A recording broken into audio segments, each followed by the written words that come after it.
புகழஞ்சலி செலுத்த. உங்கள் அனைவருக்கும் என்னுடைய வணக்கம்.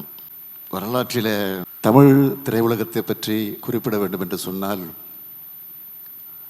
அதில் நிச்சயமாக ஏவிஎம் நிறுவனத்தை பற்றி குறிப்பிடாமல் இருக்கவே முடியாது. மெய்யப்ப செட்டியார் என்று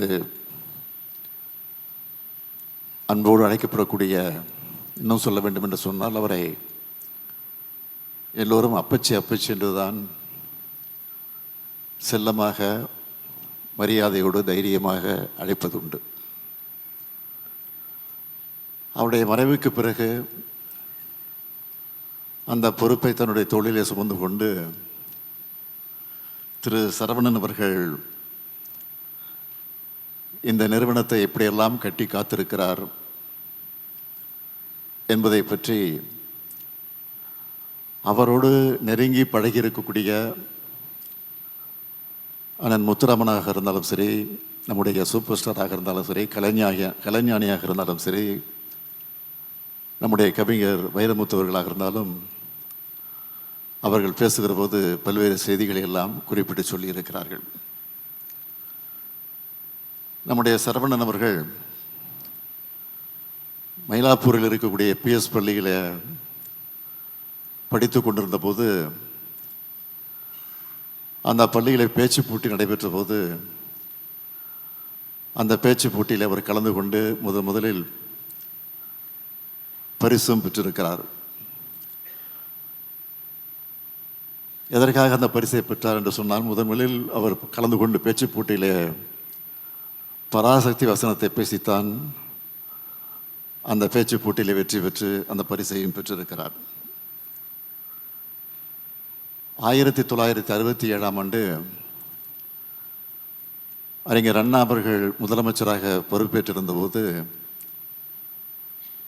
அப்பொழுது சென்னையில் அரசின் சார்பில் 2வது உலக தமிழ் மாநாடு நடைபெற்றது. அந்த உலக தமிழ் மாநாடு நடைபெற்று கொண்டிருக்கிற போது திரு மெய்யப்ப செட்டியார் அவர்கள் ஏவிஎம் ஸ்டுடியோவில் ஒரு விருந்துக்கு ஏற்பாடு செய்திருந்தார். அந்த விருந்துக்கு தலைவர் கலைஞர் அவர்கள், பேரறிஞர் அண்ணா அவர்கள், பல்வேறு அமைச்சர் மக்கள் எல்லாம் அந்த நிகழ்ச்சிக்கு அழைக்கப்பட்டிருந்தார்கள். அப்பொழுது ஏவிஎம் ஸ்டுடியோவில் காத்திருந்த கிருஷ்ணன் பஞ்ச் அவர்கள் நம்முடைய சரவணன் அவர்களை தலைவர் கலைஞரிடத்தில் அப்பொழுதுதான் அறிமுகப்படுத்தி வைத்திருக்கிறார். அதற்கு பிறகு பல்வேறு நிகழ்ச்சிகள் நடைபெற்றிருக்கிறது. 1972 ஹலோ மெட்ராஸ் என்கிற மாத இதழை அவர் பொறுப்பேற்று நடத்திய நேரத்தில் அந்த முதல் இதழை தலைவர் கலைஞர் அவர்கள் தான் தொடங்கி வைத்திருக்கிறார்கள். இன்னும் சொல்ல வேண்டும் என்று சொன்னால், 1975 ஏவிஎம் ஸ்டுடியோவில் தொழிலாளர்கள் ஸ்ட்ரைக் நடந்திருக்கிறது, வேலை நிறுத்தம் நடந்திருக்கிறது.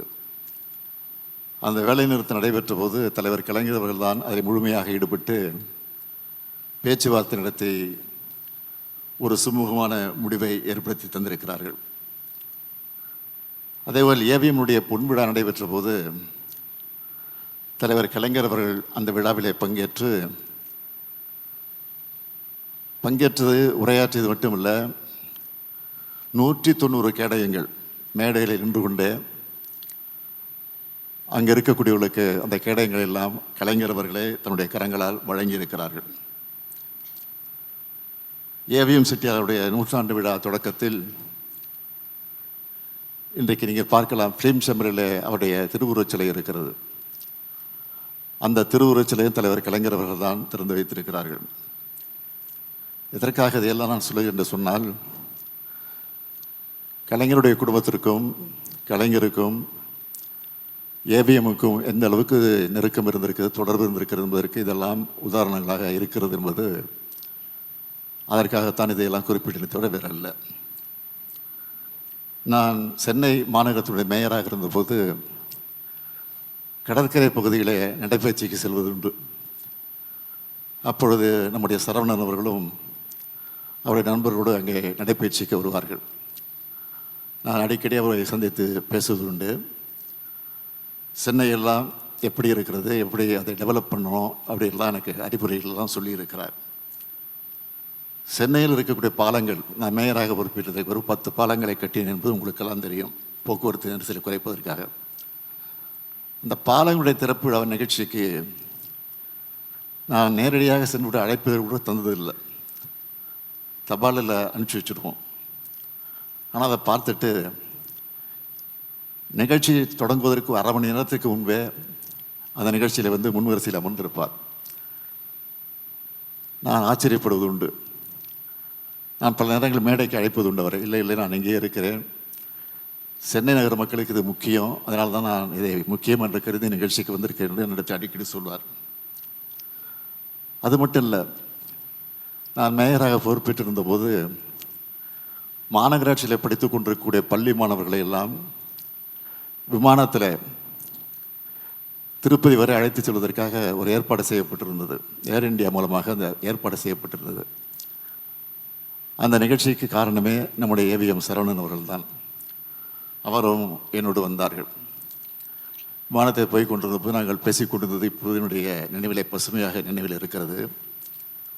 அப்போதெல்லாம் திருட்டு விசிடி பரவலாக பேசப்பட்டு கொண்டிருந்தது. அதை பற்றி நாங்கள் பேசி கொண்டிருந்தோம். அப்போது சொல்வார், அதெல்லாம் சாதாரணமாக போச்சு, அதெல்லாம் கட்டுப்படுத்த முடியாது, நீங்கள் என்ன தான் சட்டங்களை போட்டாலும் அதையெல்லாம் கட்டுப்படுத்த முடியாது, கண்டு காணாமல் போகணும். முதல்லாம் கூத்து இருந்துச்சு, நாடகம் வந்த பிறகு கூத்து மறந்து போச்சு, சினிமா வந்த பிறகு நாடகம் காணாமல் போச்சு. அது மாதிரி ஒன்று அந்த நேரத்துக்கு வருகிற போது அதற்கு தகுந்த போல் நம்ம மாற்றிக்கொள்ள வேண்டுமே தவிர இதெல்லாம் பெரிய பிரச்சனையாக இருக்கக்கூடாதுன்னு சாதாரணமாக சொன்னார். நான் அதையெல்லாம் இப்போ நினச்சி பார்க்குறேன். ஆக காலத்துக்கேற்ற மாற்றங்களை கொண்டு வர வேண்டும் என்பதில் அவர் ஆர்வம் காட்டினார். அந்த வகையில் எனக்கு அறிவுரைகள் எல்லாம் ஆலோசனைகள் எல்லாம் எடுத்து சொல்லியிருக்கிறார். 2006 அவருடைய அஞ்சல் தலையை தலைவர் கலைஞர் அவர்கள் தான் வெளியிட்டிருக்கிறார்கள். அதே போல் 2023 இதே ஏவிஎம் ஸ்டுடியோவில் ஹெரிட்டேஜ் கார் அவருடைய கண்காட்சியை நாங்கள் வைத்திருக்கிறோம், நீங்கள் வர வேண்டும் என்று என்னை கட்டாயப்படுத்தி அழைத்தார்கள். நான் உடனே வந்த நிகழ்ச்சிக்கு நானும் கமல் அவர்கள் தான் வந்தோம். அப்போது ரொம்ப நேரம் அவரோடு நான் பேசிக்கொண்டிருந்ததாக நான் நினச்சி பார்க்குறேன். அது மட்டும் இல்லை, 2006 தூய்மை பணியாளரை உனைஸ் என்ற சிங்கப்பூரில் ஒரு கம்பெனியை வரவழைத்து அந்த பணியை செய்வதற்காக ஈடுபட்ட போது, அப்பொழுது நான் அவரோடு பேசி கொண்டிருந்த போது, இதை திரையரங்கத்தில் எப்படியாவது பிரச்சாரம் செய்ய வேண்டும், மக்களிடத்தில் விழிப்புணர்வு ஏற்படுத்த வேண்டும் என்று பேசி கொண்டிருந்த போது அவரே முன்னின்று யார் யார் அதை நடிக்க வேண்டும் என்று முடிவு செஞ்சு நடிகை மனோரமாவையும் அதேபோல் தாடி பாலாஜியையும் அழைத்து அந்த காட்சியை அவரே எடுத்து எல்லா திரையரங்கத்திலும் போட்டு காட்டி அந்த விழிப்புணர்வு ஏற்படுத்தி வந்திருக்கிறார்கள். மக்கும் குப்பை மக்காத குப்பை என்பதை விழிப்புணர்வோடு மக்களுக்கு எடுத்து சொல்லக்கூடிய அந்த பணியை நிறைவேற்றி தந்ததாக நினச்சி பார்க்குறேன். இந்த நேரத்தில் நான் நினச்சி பார்க்குறேன், நீங்கள் அந்த புகைப்படத்தை அந்த படத்தை பார்க்கலாம். கை கட்டி நிற்கிற அந்த காட்சி எல்லாரும் கை கட்டுறோம், ஆனால் அவர் கை கட்டி நிற்பது தான் இன்றைக்கு ஃபேமஸாக இருந்துகிட்ருக்கு. அது இன்றைக்கி நினச்சி பார்க்குறோம். இது பயத்தின் காரணமாக இல்லை, அன்பின் காரணமாக, பாசத்தின் காரணமாக அந்த கை கட்டி பார்ப்பது. இன்னும் சொல்ல வேண்டும் என்று சொன்னால், அவர் கை கட்டுகிறார்னு சொன்னால் நம்ம எல்லாம் அவர் பாசத்தோடு நம்மை கட்டி போட்டு வைத்திருக்கிறதற்குத்தான் அவர் கை கட்டி இருக்கிறார் என்பது காட்டி கொண்டிருக்கிறார். ஆகவே அவருடைய புகழ் வாழ்க வாழ்க வாழ்க என்று சொல்லி முடிக்கிறேன். வணக்கம்.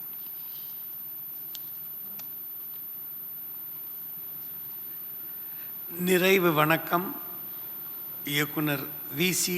குகநாதன் அவர்கள்.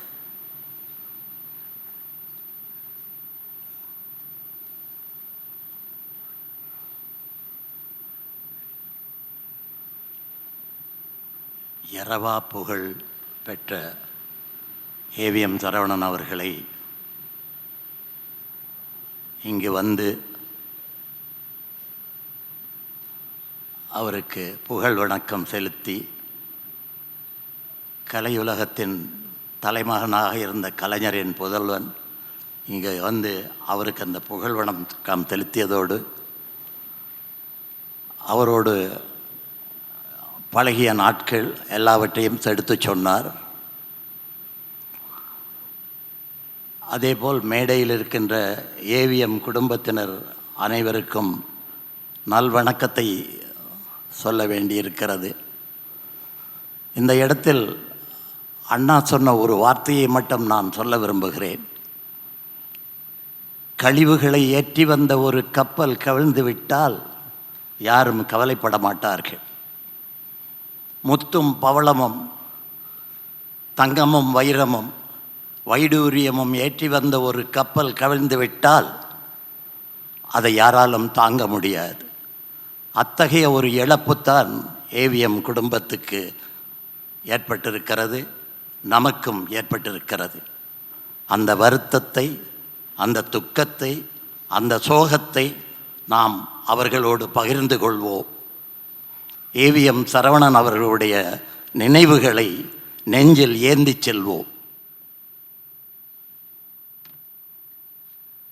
நிகழ்ச்சி நிறைவு பெறுகிறது.